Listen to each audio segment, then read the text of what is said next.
Hello everyone, welcome back to our channel. There has been new update regarding Starmer installs non-political ministers in government of all the talents.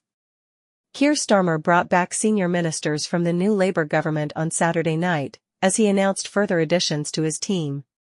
Former Cabinet Minister Douglas Alexander, who returned as an MP at the election, was made a Trade Minister, while Jackie Smith, who served as Home Secretary under Gordon Brown, was handed a peerage and made an Education Minister. Starmer's willingness to bring back figures with government experience is set to continue, with suggestions that former Health Secretary Alan Milburn will be handed a role in pushing through NHS reforms.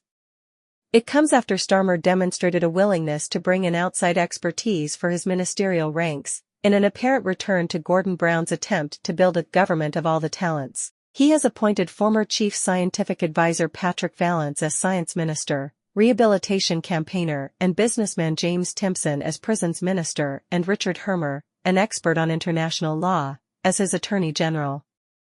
Hermer's appointment, welcomed by senior legal figures, comes as Starmer is likely to need regular advice on the Gaza conflict. Hermer was among a group of Jewish lawyers, including former President of the UK Supreme Court Lord Neuberger, to write a letter warning that international law must guide Israel's response to Hamas's October 7 attack. The letter stated that Hamas's actions were not simply a moral outrage, but an egregious violation of all norms of international law. It said that Israel had a clear right in international law to respond in self-defense and a duty to defend its citizens, but added, to be clear, collective punishment is prohibited by the laws of war. Equally, international law requires combatants to ensure minimum destruction to civilian life and infrastructure. Adam Wagner, a human rights lawyer who co-signed the letter with Hermer, described him as an international law expert, who has lived and breathed human rights law since the Human Rights Act arrived. Sir Jonathan Jones, the former Treasury Solicitor and Permanent Secretary of the Government Legal Department, described it as an excellent appointment. He said, "Richard Hermer is an extremely experienced KC with the highest reputation. I have no doubt he will take very seriously the Attorney General's vital role of upholding the rule of law in government."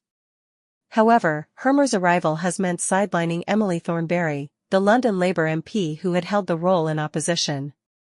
Starmer's allies believe that appointments to a government of all the talents, or GOATs, will demonstrate that the Prime Minister intends to lead in a non-ideological way. Gordon Brown made a series of external ministerial appointments when he became Prime Minister in 2007.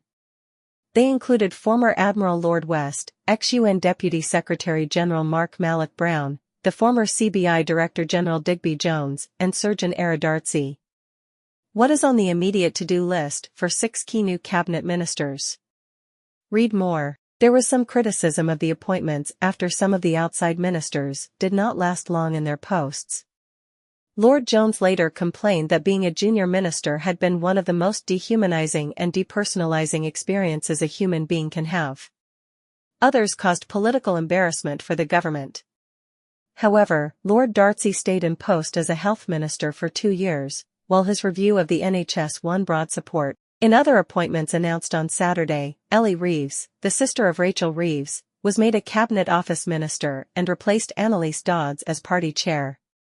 Dan Jarvis became a Home Office Minister, and Jim McMahon and Matthew Pennycook were made ministers in the Department for Levelling Up, Housing and Communities. Douglas Alexander, meanwhile, was made a business minister. Thanks for watching our video. Please hit the bell icon and subscribe the channel. Thank you.